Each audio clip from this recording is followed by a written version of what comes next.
Hello, it's Diane here, back about a week after my last video. I got a different view. I kind of turned my camera around down here in the craft room, the downstairs sewing room, hoping the light's better. We'll see. Pardon me as I have to turn around and grab my stuff because I was going to sit back there. Doesn't work when you want to control the camera.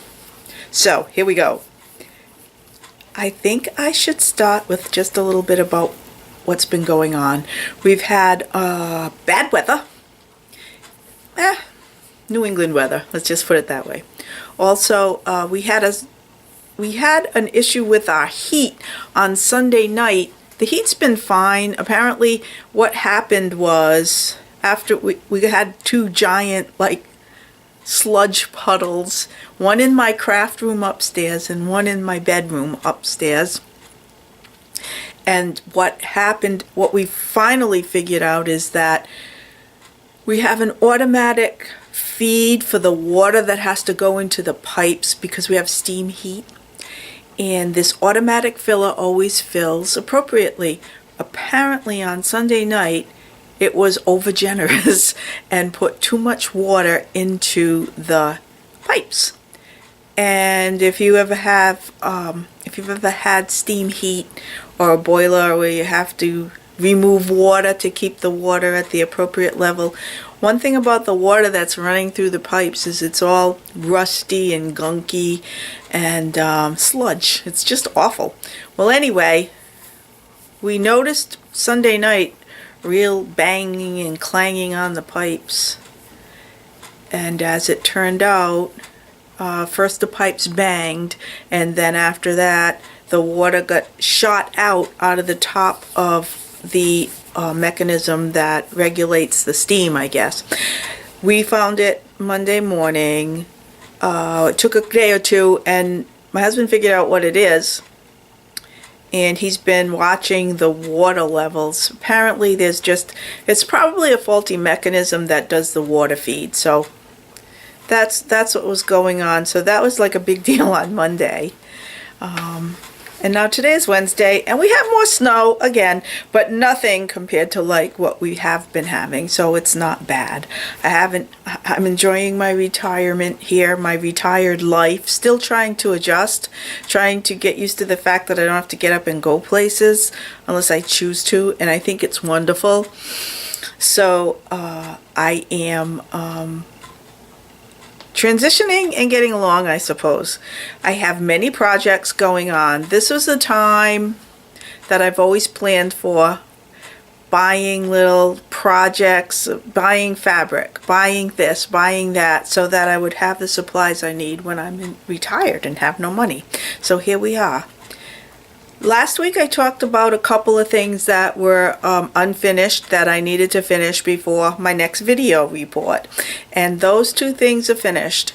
I don't know if I mentioned the Kaffe Fassett quilt that I was quilting for my niece. I made her a Kaffe Fassett star quilt. It was stars, patchwork stars.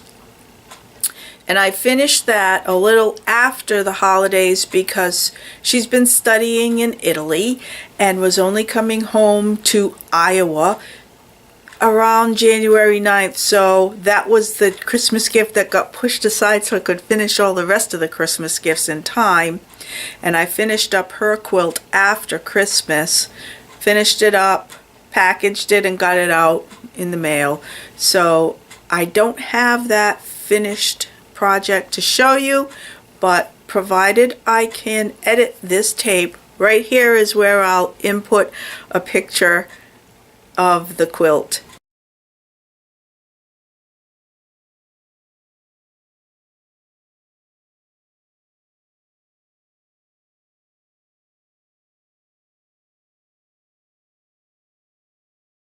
It's not totally finished in the picture. It's on my bed in the picture, and it's quilted. It's pieced and quilted. The binding hadn't been put on. But that was the only time I took a picture of it, and I did a little close-up on it. So there'll be two pictures of that if I can get them onto this video. My husband actually took a picture of it, but I don't know where his phone is or wherever that picture is. That's one finished project. The other finished project is Nessie, the Loch Ness Monster, the felt Loch Ness Monster that I made for my grandson last Christmas, had been returned to me because she had many holes. I showed it to her. I showed her to you in the last video. She's all repaired, and again, I'm going to put a photo here.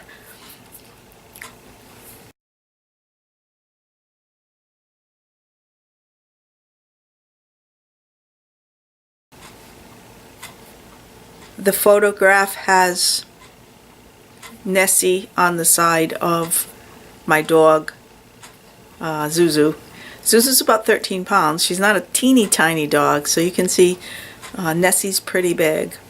I gave you more information about Nessie last time, but if you don't want to go back and look for that other video, this is the picture of the Nessie pattern, which is free on the internet at WeLivedHappily.everafter.com. You'll find it there. It's it's good instruction. So, comes up to article number 3 that is completed. They are my fire pit mitts. It's the first really completed wool project that I've done. I know I showed you one wool sock knitted last time, which that I'm very happy with, but I haven't knitted the second one yet. But I did finish my fire pit mitts, a pattern by Taylor Earl, and she has a Fiber for the People yarn. Although I did this in fisherman's wool. It's fisherman's wool.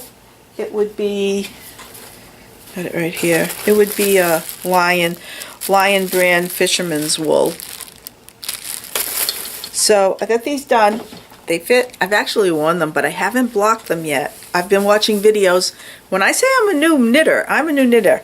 I have a bunch of, well, you can't see it from here, but over there's a number of drawers. There's a stash of yarns that are all acrylic. That's all I ever knit on previously, because it was mostly baby stuff. And I always thought you wanted to put that in the wash. But this is my first. These are my first wool experiences, and I love it. These are done. I wore them once. They're not blocked. I know I should block them, and I will. I'm going to block them in a day or two. But they're off the needles, so I thought I could show them. But there was so much yarn left over. This is I decided that I would make a cap, a toque, a hat, whatever you want to call it. I didn't have a pattern, and I don't know what came over me, but I just decided that I would cast on 90 stitches and then do ribbing for a while, and then just go into knitting and wait and see if it's going to fit me. It's on circular needles. It's size 7, I believe, US 7 needles. So that's one of the projects I have going on. I'll show you the rest of my knitting projects that I have going on. I'll show you the sewing projects first, because the knitting projects are further away. I put them in a bad place. Let's look at the sewing, and then we'll go back to the knitting. This is related to knitting. This is a pattern for a knitting project bag for knitting or crocheting. It's called Woolly Woolly, and it's a pattern by Brenda Miller. I got it at one of our local quilt shops, Emma's Quilt Cupboard in Franklin, Mass. And I bought this quite a while ago. It must have been at least a year, if not a year and a half ago. And it's made in 2 fabrics. So my fabrics are sheep knitting. Okay, sheep knitting and in the black. And then, maybe this one is easier to see.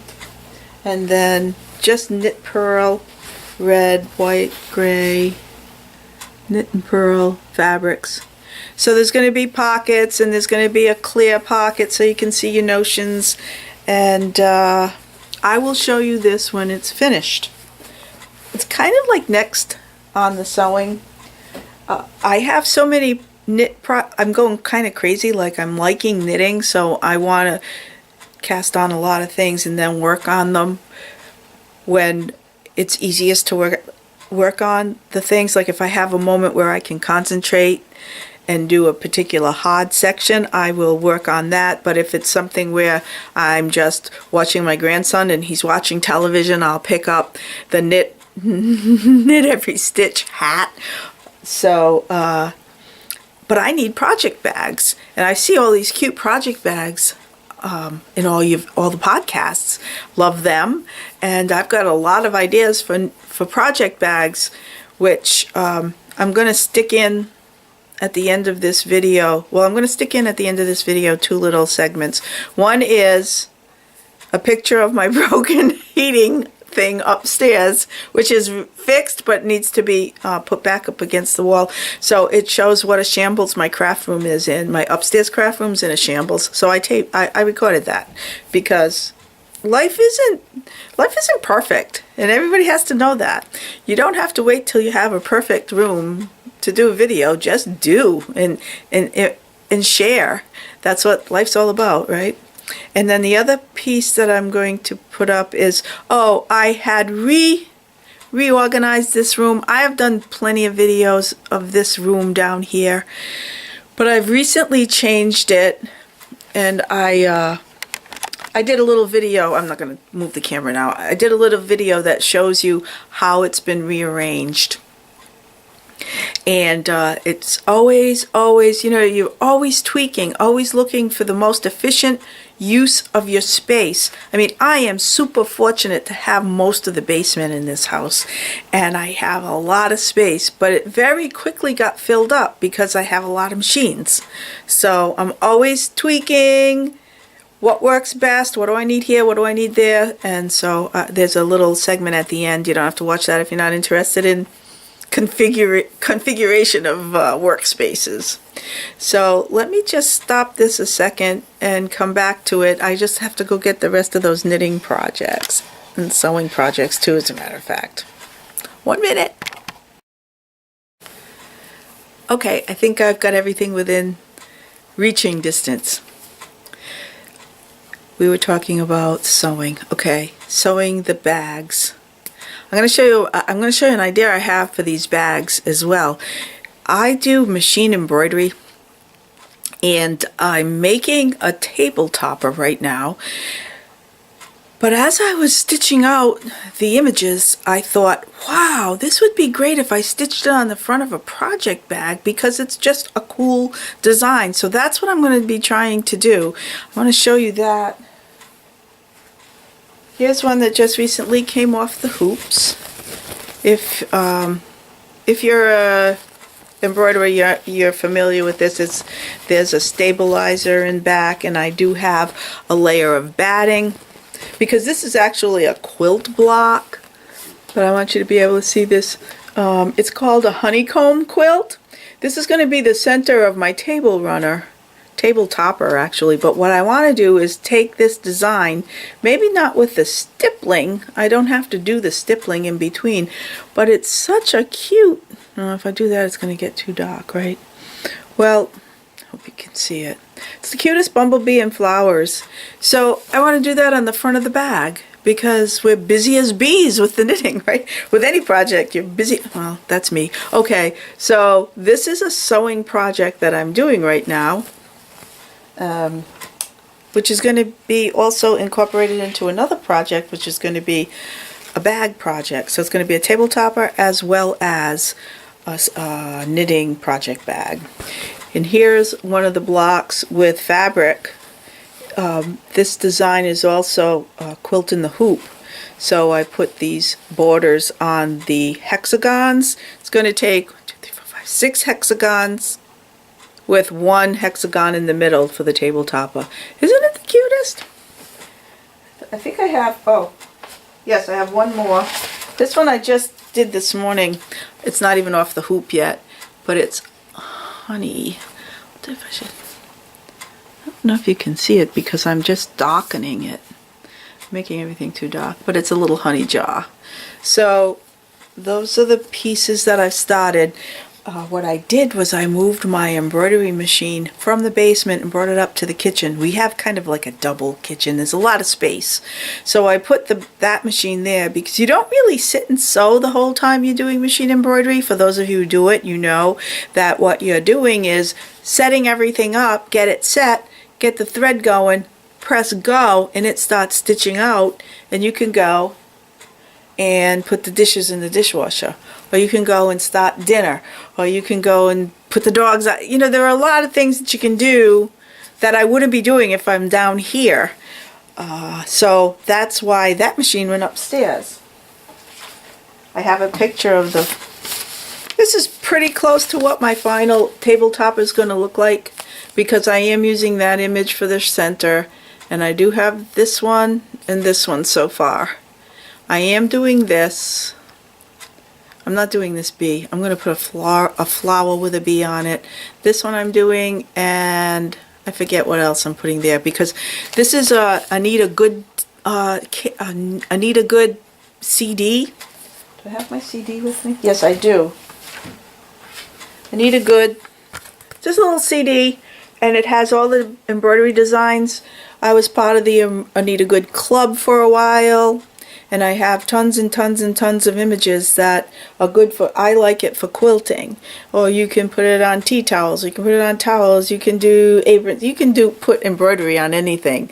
Well, these are all the designs that you would get in one of these CDs. So there are many to choose from. I've never done this shape, the honeycomb shape before, but that's what we're doing with this. So that's one sewing project. Two sewing project. That's a second sewing project because I showed you the bag. There's going to be many other bags because I'm hoping that once I start I can just do a few in a day. I'm also in the middle of this project. This wasn't a planned project when I made my last video, but I am making myself a pair of pajamas because it's been cold. I bought a pair of pajamas and they worked out. I don't usually wear pajamas. I wear sweatpants or these hoodies and sweatshirts, but I decided now I want to be able to put on pajamas at the end of the day and relax and be comfortable. So it always seemed like extra time. When I was working, I didn't have time to go and put on pajamas. I would just put on sweats and then go to bed with whatever I had on. It was like real nutty. It was a nutty existence. So now I'm trying to get more, I don't want to use the word normal. I just want to get more comfortable in my old age here.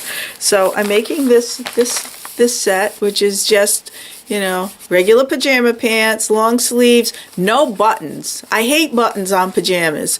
So this is just, it just says like a crew neck and long sleeves. And then there's also a short sleeve version with the little, like flyaway or whatever you call those sides. I'm thinking I might make some summer pajamas and cut the pants down. Yeah, why not? Because I'm fitting this pattern to myself so that it... So I have the top done. Well, no, I don't have the top done. I have the top in progress. The sleeves are on. The side seams are sewn. I fitted it so that it fits me. There's just a bias binding for the neck edge, and it's just going to be a hem at the bottom. So the top is basically, you know, all the hard stuff is done, which is cool, and it fits because I fitted it and I cut out the pattern and adjusted the pattern so that the next time I make this, I don't have to do the fitting. So this is pretty cool, although someone said to me, it looks like Hospital Johnny. And I said, I guess it does. It's white with the blue stars. It's got big stars and little stars, but I don't care. Maybe when it's done it won't look like a Hospital Johnny because it's going to have shape and it's not going to be open in the back. So that is my pajama project, and if you didn't see it, it's a See and Sew at, I got it at Joann's, and it's number B5910. All sizes included in this, and all of these See and Sews I think are $2.99, and all sizes are included, so that was a deal. And their pajama materials were on sale, 50% off. There were big sales the first week of January, so that's why I didn't talk about it in my last video, because I didn't know, you know, you got to take advantage of the sales, right? So that's the end of my sewing project. So now I'll go back to the things that I'm working on now knitting. Showed you the hat out of the worsted, the fisherman's wool. Okay. See why I need I need fancy project bags, not these little plastic bags from, this one's from Joann's. Oh, okay. Another pair of socks. Another pair of top-down socks from the same pattern I talked to you about last time by Stacy Winkelplatt. It's a knit from Knit Picks. I'm still starting from the top, working my way down. I wanted to make a pair of stripy socks. So I went, and I'm also trying to find yarn stores in my area.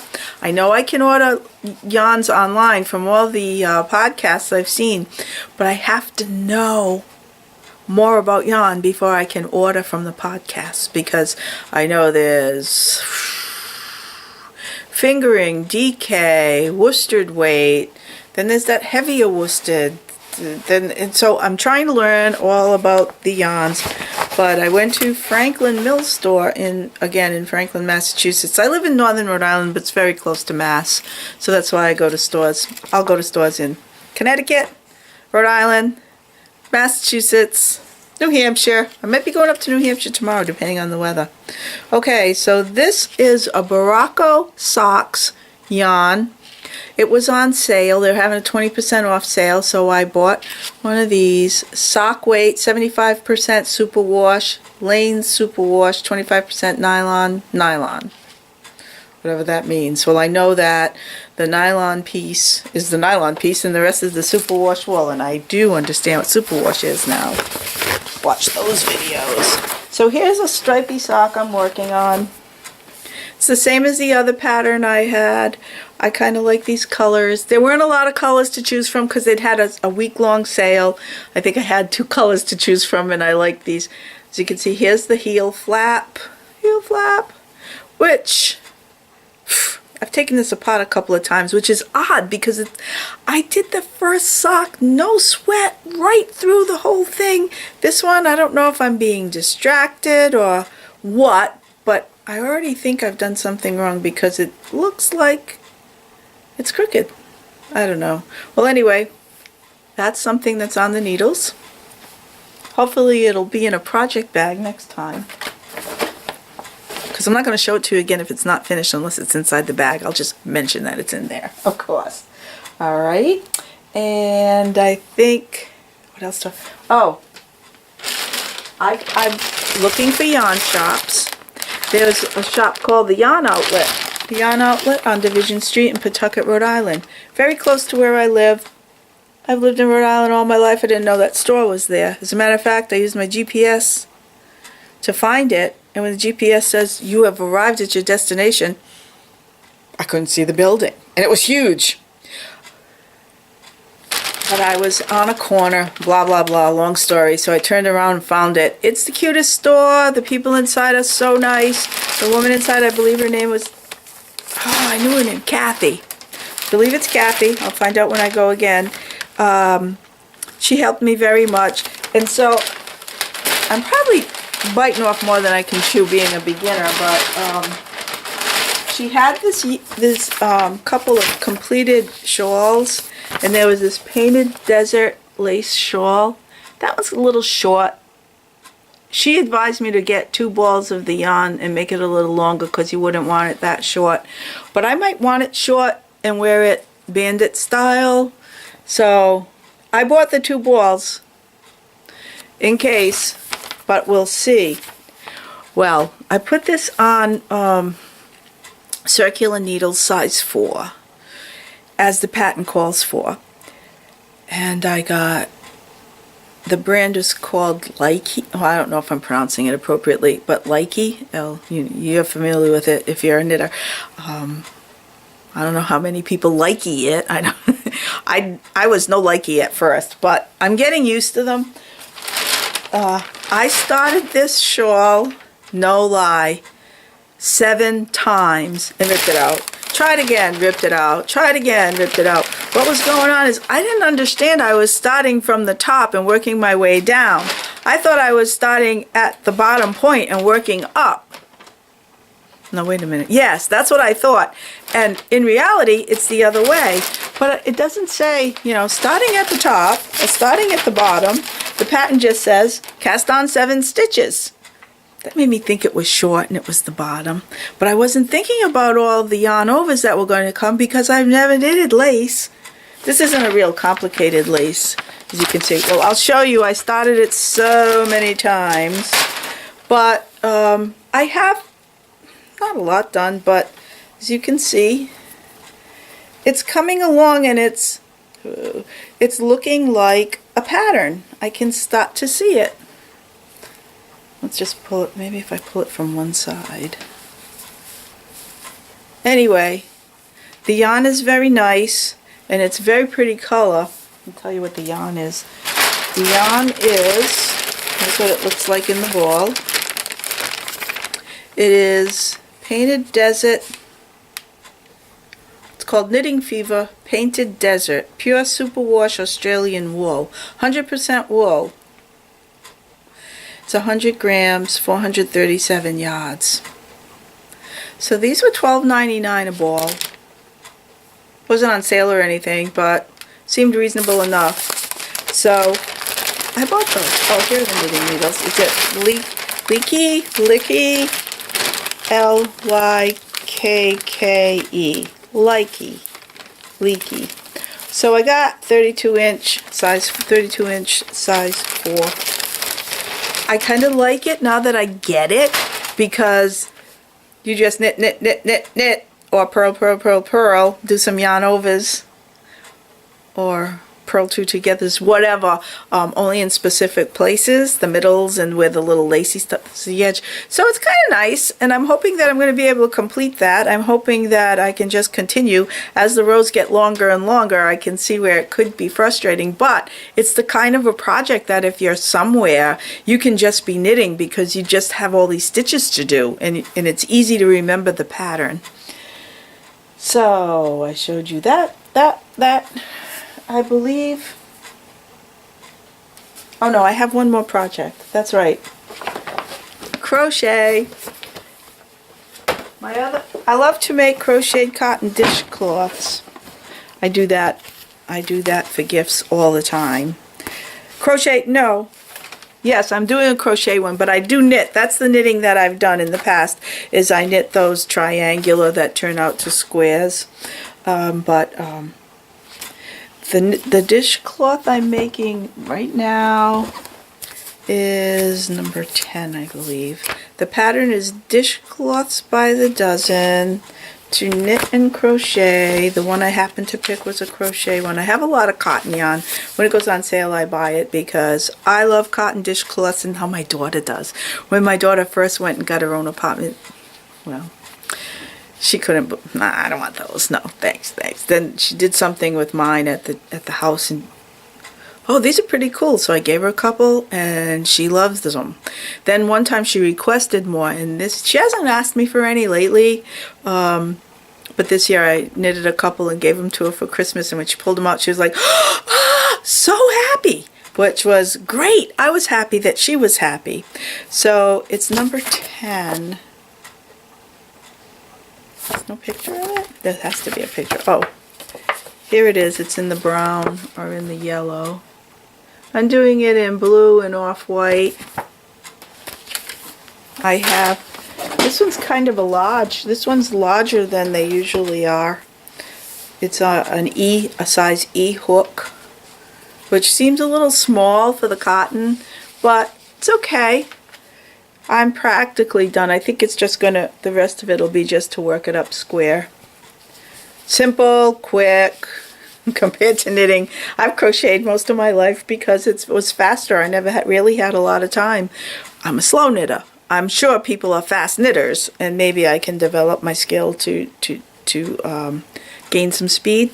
So that's it. Thank you for joining me. I appreciate your spending some time, because none of my friends knit or do yarn things. I do have friends who quilt, which is helpful, but my best quilting buddy is recently taking on other things, so her sewing is in the background for now, and we're all like that. Whatever crafts we have or whatever we do to be creative, they take turns. Something comes forward, something goes back. But I never get rid of my stuff, and I'm sure you're the same way. You just save everything, keep it organized in these little boxes everywhere as best you can, and then when the spirit moves you, you go back to it. It's wonderful. It's just wonderful.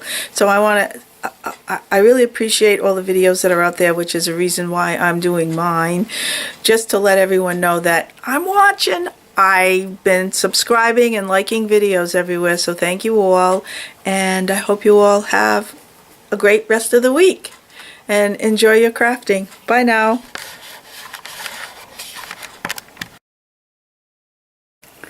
Hello. Downstairs now. Quick craft room update before I go further. I just wanted to, I know I've done a lot of craft room videos, but I have nothing really, maybe one thing since the last time, but this is my old sewing, my old ironing board that I'm going to quit saying all the time if I can help it, that I keep projects, upcoming projects. This is material for knitting project bags. I have some Christmas projects that I'm going to be working on, so I want Christmas fabric for my Christmas project bags. This too will be Christmas project bags. But anyway, the update. I closed this machine down. This opens up to about the same width of about 20 inches, I guess. But I didn't need it big because I used to do a lot of machine quilting. I don't have to do it on my domestic anymore. But as I say that, the next thing I'm looking at here is this quilting hoop. I bought this Black Friday from Sparrow Quilt Company, and it is a hoop that you use on your domestic machine, and has this really cool, I don't know what it is, rubber, something that holds down your fabric, and it's supposed to be really good for machine quilting. I'll do a video once I start working on it, because when I make my fabric project bags for knitting, I'm going to quilt them, and I think I'm going to do machine quilting, domestic quilting on it. The biggest change here is I broke down my two tables that were together, and I separated them because I don't have to make quilt sandwiches anymore when I'm going to quilt, because I have the long arm. Long arm didn't move, it's still where it was.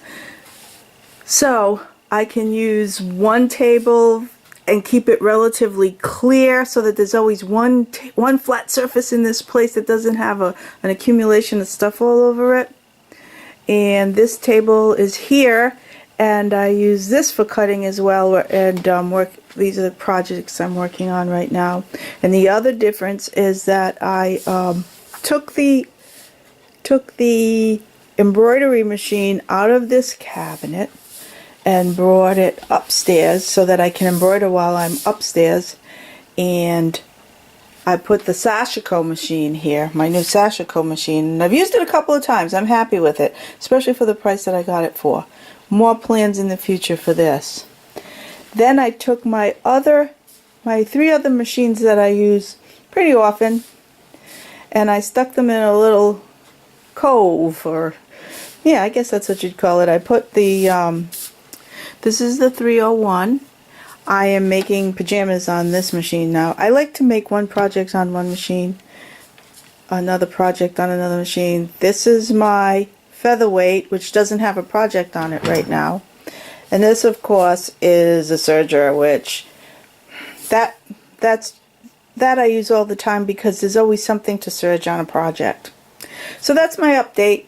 Moved the two tables and made this little alcove area so that one chair, cause I don't use the machines more than once, so one chair works in this area. When I'm serging, the only thing I do is, well, sometimes I just sit in front of it, but sometimes I open up these doors so I can get closer, but for the most part, that down there is all storage. And I don't know if I had this little ironing board. I got this ironing board, I think it was a laundry bags stuck in there, so you had clean or dirty laundry and you could iron on top. Well, I can always use another ironing surface, and I bought some containers with project stuff. I like to put all my stuff together in projects because I'm not a stash person. I don't buy a lot of stuff just to have stash. I usually buy what I need for a project. I feel more comfortable that way. So thanks. That was my quick update of the sewing room. That's the embroidery machine. It's now located upstairs in the kitchen, so that while I'm doing dishes or cooking or baking, whatever, I can still embroider, get something done while I'm upstairs. You might notice there's a couple more machines up here. We inherited a couple of oldies but goodies.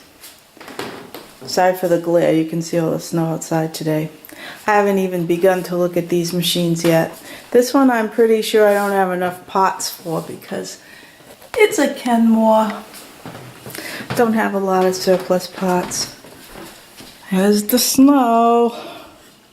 It's only just starting, and I don't think it's going to accumulate to more than about 4 or 5 inches, so chump change this time. Disaster in the craft room upstairs. Normally this is a pretty neat area. Not real neat, but pretty neat. As you can see, I've got some of my storage shelves pushed over because over the weekend we had a heating issue. I live in New England, and let's see if we can see outside. Here's what it looks like outside today. Snowing! Yes, another snow day. It's par for the course in New England, of course, but look at this mess. That's my beading stuff. That little arm is where I stick my video camera when I do stamping demos. It's near the window, plus there's kind of good light. It's gray in here today, but here's what our disaster was this weekend. Looks pretty bad, doesn't it? We have a steam heat, and we have a with the steam heat you have to constantly feed the water into the system. We have an automatic water feeder into our radiator pipes, steam pipes, and what happened was the automatic feeder decided that it was going to be overly generous Sunday night and pumped all this water into the system to where it was way too much for the pipes to handle. About 3 a.m. the pipes started banging and clanging, visibly moving. I got up. I didn't do anything about it except for turn the heat down. And then morning came about 5 o'clock, 6 o'clock. We were letting the dogs out, and we didn't notice. We thought the issue was in the kitchen, which there was no issue there. It was this room, my craft room, and my bedroom. This normally has a cover over it, and this particular valve right here, this is where all the sludge, if you're familiar with these types of systems, it's all rusty water. You can hear it now. It's behaving the way it should, and letting the steam out and not all the sludge from the pipes. So anyway, that's what happened. You can see this is the inside of the radiator cover. You can see it was all splashing out. And not only was it all splashing out, there was a giant puddle on the floor. I mean, a lake. Took a while to clean up. So we cleaned that up. We're pretty much done with it. We have to do something about the automatic feed mechanism, because that's what's not working. But my husband didn't let me put this thing back together because, I don't know, oh, this is why. This thing is kind of hanging off the wall in a way it shouldn't. It needs some more clamping or a screw right there. It gave way. So as soon as he does that, I'll be able to clean up here. So needless to say, it's been hard to find things. My Christmas stuff hasn't gone back upstairs. We store the Christmas stuff in the attic. That's my soap making and my lip balm stuff. Well, anyway, this I can clean up in no time. I just have to wait for that to be repaired. So, beautiful peacock feathers. That's a project in the works. Talking about that when I start working on it.